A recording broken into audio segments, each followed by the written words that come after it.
Did something, right? It's going to make the night flow much smoother for us as we have a conversation. That's what this is geared toward. I can't tell you how excited I was that there was a pastor that was willing to talk about this book, right? Divine Renovation. And quick show of hands that have already read it before this was announced. Okay, so just a few folks have read it before. I still remember the day I got this in my hands in the mail from, it was 2015 when I first laid eyes on that book. And as you read the book, I think one of the great things about it is that it's going to stretch you, right? We're going to get stretched. And when we're stretched, that doesn't always feel good, right? So there's going to be some things that you see in the book where you're like, oh, that doesn't sound so fun, right? But I think that's part of the stretching, part of the growing process that's going to happen when we start getting into this, especially when we get into like chapters 4 and 5, and then you really get into the meat of this thing, and you start having more difficult conversations, right? But I think Father James Mallon is way ahead of his time. I mean, here's a guy in Canada, right? It took a guy in Canada to write this thing and kind of get this ball rolling. So I think he wrote the book back in 2013, 2014, right about there. And so he has just continued to do more and more with Divine Renovation. It's an entire network now. I don't know if you've gone online and Googled it or anything, but they have coaching. You can sign up for coaching, right? And so your parish can get people to talk to them. So it's more than just a book, and more than just well-meaning people sitting around having a conversation. You can actually talk to people that have put this to practice, and it's actually worked already. All right, so one of the things that it starts off with, and it's almost comical, right? And if you read the introduction of the book, he's fighting these people about heart socials, right? So here's a priest coming in, young, first assignment. He's a pastor in 2001, and he wants to run this thing called Alpha in his parish, and now he's having to fight with his parishioners to find the night in order to do it. And you're kind of like, well, why wouldn't we just let him have his way? He's the pastor. And so, you know, there was some anger there, and he made it through, right? He made it through. And so he really laid out a blueprint. He really laid out a blueprint for how to take your church from maintenance to mission. And Tom Dory and I got on, recorded us the other day, and I kind of turned to him, and that was kind of my hidden question for him. I wanted to say, well, what do you think about, you know, you've been a long-time parishioner here at St. Louis, right? There's a lot of things going on differently here, right? Some of it, well, we don't want to talk about that, right? But there's a lot of really good things going on. And so I think this is one of those things. I think that going from maintenance to mission is, and if you'll hang in there with this book, right? Again, I'll tell you, there's some difficult things in here. If you've always gone to Mass and Mass has always been just this, and this for you, there's going to be some things in here that are going to stretch you, right? But hang in there with it, right? Have conversations. Speak openly to people about it, right? Because that's the only way that this thing is going to take off. That's the only way this book is really going to mean anything. Now, when he starts off in chapter 1, he says, who are we, right? Who are we? And so what I'd like for everybody right now to do is to close your eyes. Everybody close your eyes, and I want you to picture a church.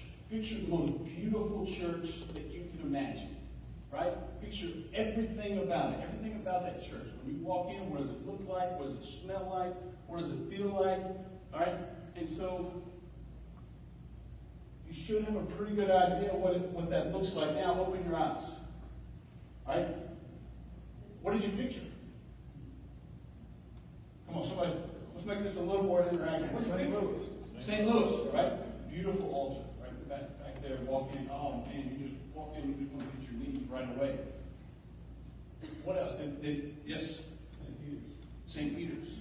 In Rome. Not downtown. Yeah. I picture a building. You picture what? A building. A building. Yeah. Right. Inside of the church. A building, right? So that's normally what we picture when we picture a church. And one of the things that he really starts to dig into in this book is that that's the church, right? That's World Youth Day 2013 in Rio de Janeiro, right? There's 1 million people at that mass right there. 1 million people. So many denominations, so many different, most of them Catholic, so many different ages there, and too many nationalities to count, right? But that's the church. We're the church. TD, you're the church. Justin, you're the church. Tony, we're the church. This is who makes up the church. The church is the people inside of it, right? Not necessarily the building. All right, so when he begins this book, he starts talking about a crisis, right? A crisis, which is very apropos for what we're going through right now in the world of Catholicism. And so he talks about there's all these different crises that are in the church, and he even leaves a blank. You fill in the blank for what you think your crisis is. Well, the thing he wants to hammer home early on in this book is it's an identity crisis, right? So what he does eloquently, I believe, is he starts talking about Jesus' time versus modern time, and he kind of parallels the two together. And so when he does that, he talks about Mark 11. And I've probably heard Mark 11 a million times in my life, right? And you have too, right? This is the story of Jesus going into the temple, and he's just turning over tables and everything else. And as a young boy growing up, I was like, yeah, I can see myself doing it. That's the kind of Jesus I want to be like, right? I want to mirror him. But one thing I didn't recognize in that story, that I didn't remember, is that when Jesus overturned those tables, it wasn't like he walked in and saw all this going on and then didn't. He walked in later in the day, surveyed everything going on, and then went home, and then went to bed that night, right? It's the next day when he came in. So this was a coordinated, well thought out meltdown of Jesus when he came in. He was trying to do something. He wanted to prove a point. He wasn't just angry and upset that there were money changers in there. Yes, that was part of it. That's probably a big part of it. But one thing I think he was really getting at was the heart of what the temple had become, right? The temple had become segregated. So in the back would have been most of us, right? The non-Jews. And then you could only go a certain part of the way if you were a Jewish woman. And then another if you were a Jewish man. So it was very much separated when you went into the temple, right? When you went into that church, it was very. And I think this is what Jesus was getting at. And then at the Holy of Holies, that's where the priests were. Only they could go up there, right? And so I think that's what he was getting at in Mark 11 when he went in there and he overturned those tables and made a whip out of cords, right? So you fast forward to Galatians, and you got St. Paul, and he's talking about we're supposed to all be priests, right? So that Holy of Holies is not supposed to just be set aside for only the priest, for only the people that we would put up and say those are the ones that are the holiest out of all of us, right? Because we're all supposed to be priests, every single one of us. That's what we have. I think we fall short, and I know I have a million times when I think about if I'm a Eucharistic minister or if I'm a lector. That's it. That's kind of the pinnacle of what I get to as a Catholic. Those are very important things. We probably need more lectors. We probably need more Eucharistic ministers. But I think more than that, they want us to be priests, right? They want us to be priests. I think that's what we're being called to. All right? So, you've heard Father Jolly say it a bunch of times now, right? can probably recite it yourselves. Actually, Stephen Covey, who's wrote the book, The 7 Habits of Highly Effective People, he's the one that coined this phrase. The main thing is to keep the main thing, right? You heard Father Jolly say it. We all got to say it over the weekend. And you're probably asking, well, what's the main thing? Right? What is the main thing? Please tell us what this main thing is. Well, I've got it. And the main thing is right there, right? The main thing is that we were made to be missionary disciples. That's what the main thing is. That's what all this is about. It's about the Great Commission when Jesus in Matthew 28, when he said, when he was leaving the apostles, right? He's going up and he tells them, go, right? Go and make disciples. Baptize them and teach them in the name of the Father, and the Son, and the Holy Spirit. Right? He didn't say, Father Jolly said earlier, he didn't say go and be disciples. Right? He said go and make disciples. Make disciples. So there we have it. We're supposed to go out and make that.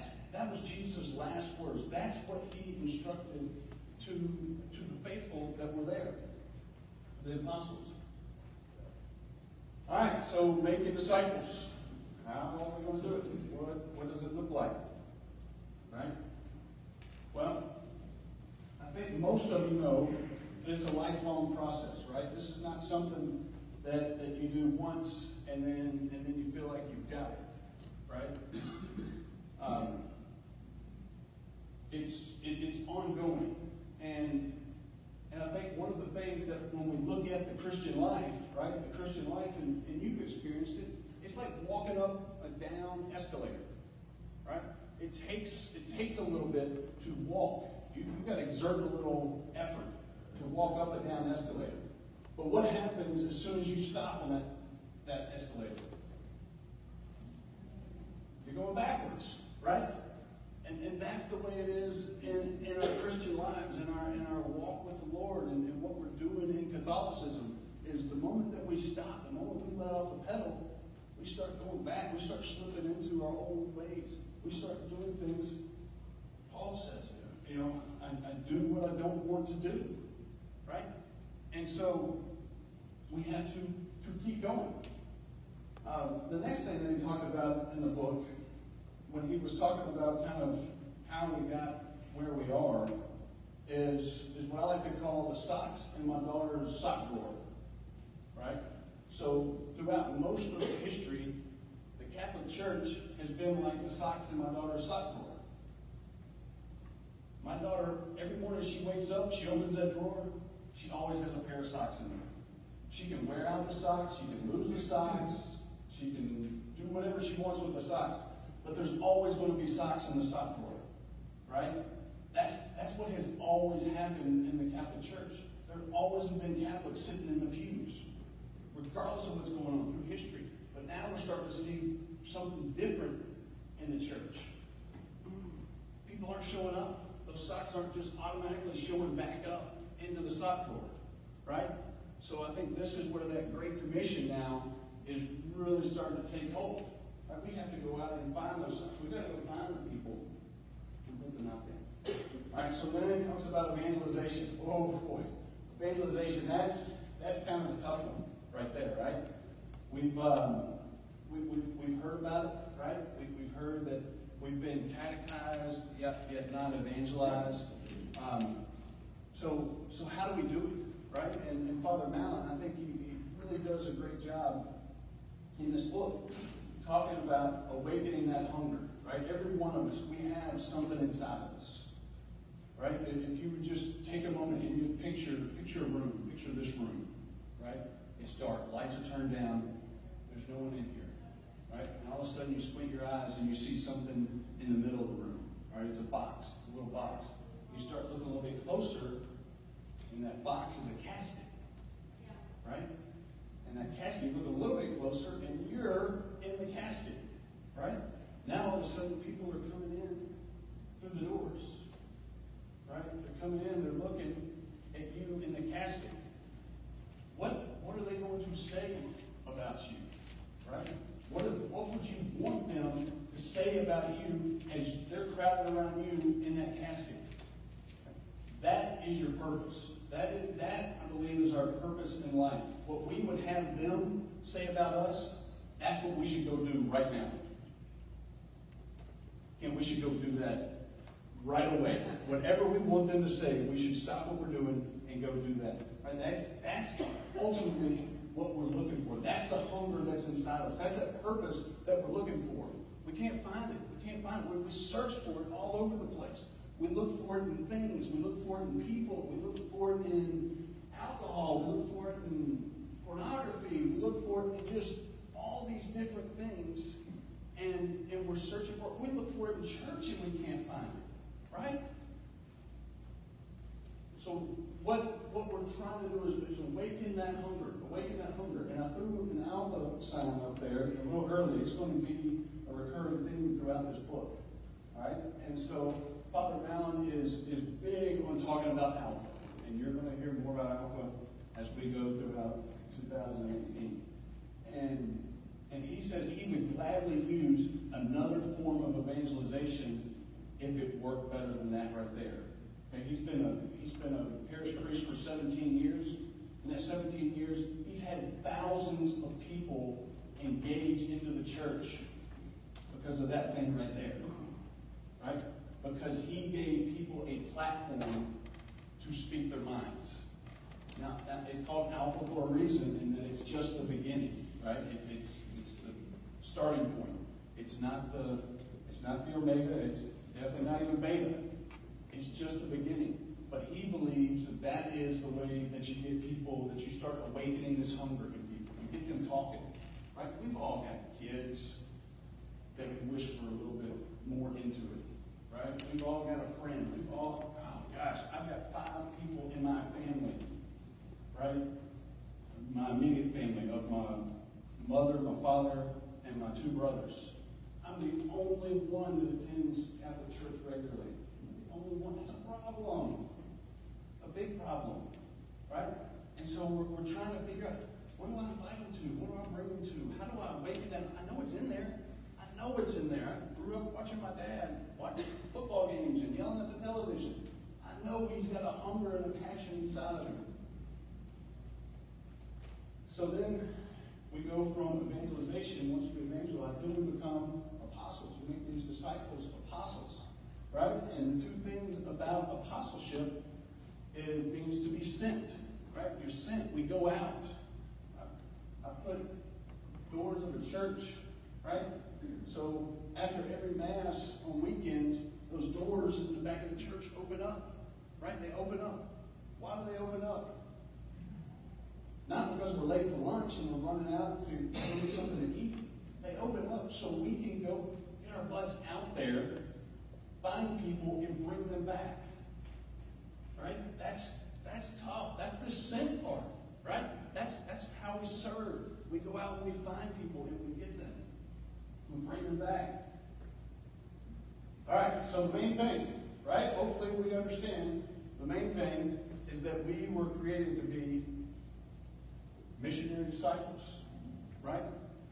One of the quotes I love in this book is that he talks about is that the mission of the church, the Catholic Church has a mission, right? It's not that the Catholic Church has a mission. It's that Jesus Christ's mission has a church, right? So when Jesus walked and talked and breathed and he told those guys, hey, go and make disciples, he left them with a mission. He also left them with a church. And that's us. That's us. Oh, gosh, we're so lucky that we're the ones that get to carry this thing on, right? But it's also tough because it's not easy. How do you start a conversation? How do you walk with somebody when you don't really want to walk with them, or when they hurt you, or when they blow up on you? So then in the second chapter, he gets into rebuilding the church, right? And so this is not complete. Hopefully I'll leave you with some cliffhangers tonight, and you want to come back next week, and the next week, and the next week. There's only seven weeks of this, right? So he talks about, all right, rebuilding the church. How do we do it? How do we get this thing thing moving in the right direction. And it really, if you go back to the Second Vatican Council, I love one of these rooms right back here. There's the room with all the popes on the wall, right? And John the 23rd's in there, kind of a heavy-set fella, sitting there smiling. And I love looking at him. And I just wondered, what was he thinking during the Second Vatican Council? What are the thoughts that went through his head? You know, they were worried about the Second Vatican Council. Church attendance around the world had dipped to 50%. 50% of Catholics were going, only 50% of Catholics were going to Mass on weekends. Now we're 25, 30%, right? Those guys would be having heart attacks if they had the Third Vatican Council. But at this Vatican Council, the Second Vatican Council, it was a universal call to holiness, right? This is what was being talked about. This was what John the 23rd was high on his list of things to get accomplished. All right? I'm not going to dig too much into the popes. It's part of chapter 2, and there's a lot to it. A lot of these guys had a lot of great things to say. Paul VI, he was way ahead of his time, so he was early 60s, and he was talking about this evangelization, that we had to have this personal encounter with Christ. It's nothing new. This is not new language. It's being spoke of. All these guys talked about it. Paul VI, John Paul II, Benedict XVI. Benedict XVI had a vision that the Catholic Church would get smaller. I just find that so fascinating that was envisioned at the end of his pontificate, right? And now we're going through all this craziness in the Catholic Church.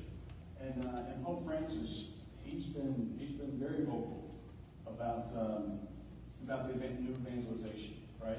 And going out there and how do we evangelize? What is the new evangelization, right? New evangelization is we're using what we have today, the things that we have today, to evangelize people, right? You should notice all these kids, they spend a lot of time looking down, right? They're on their phones a lot. Maybe we should be there trying to hit them, which I think Father Jolly's doing a great job of by getting information out, right? If you didn't watch his homily this weekend, if you didn't come to Mass, and you haven't gotten it on email, it's out there on email. It's amazing, right? Where's Jan? Jan. Get with Jan before you leave here. She will get your email address and you will have it tonight. Sorry, Jan. Sorry, Jan.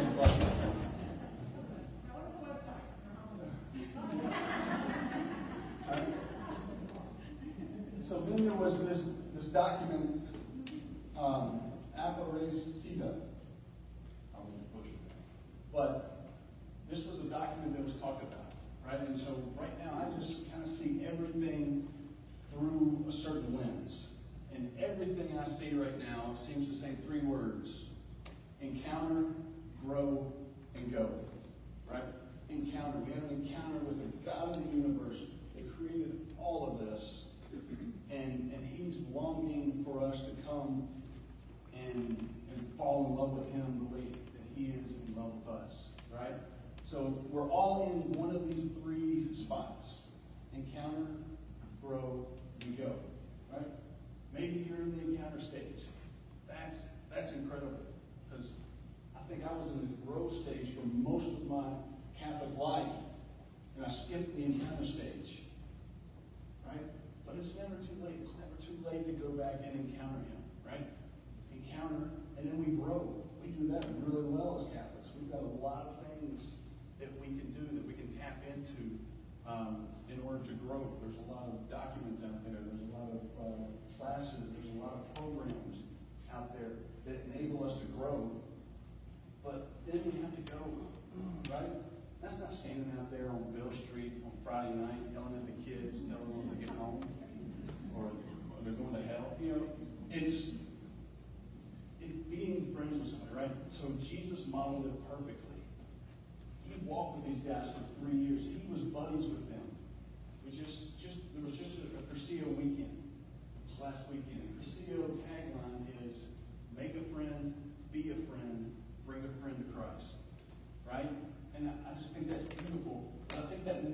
gets glossed over. I think it gets glossed over in a big way. That be a friend. We're all busy. We've got things going on. I've got my kids over here. I've got my parents over here. And I've kind of forgotten how to be friends with my buddies, right? Justin Brown is right there. And he and I are together almost every Sunday morning just talking about life. And we don't spend enough time just being buddies, right? Just being guys. Right? That's what Jesus did. He walked with them. He was buddies with them. That's how this thing got started. That's how it grew. Right? That's how people are going to be attracted to it, or be attracted to you. It's because you're taking an interest in them. You can't possibly evangelize everybody in this room. Father Jolly cannot evangelize everybody in this room. But I can take 3 people with me, and I can spend time with them. I can talk to them. I can go out to dinner with them. Get in their lives, right? And then you take a few people. You take a few people. That's how this thing grew then, and that's how it will continue to grow, right? But we have to go. We have to step out there. It's tough. It really is tough. All right, so we've got questions for you, and we're going to pass them around. So I want to make this less about me preaching at you and more about you discussing the questions, right? And having real discussion questions and talking to each other, not just saying, hey, the speaker's done, I'm going to get up and I'm going to hit the door. No, come up here, grab some wine, right? Settle into your table and really speak to each other.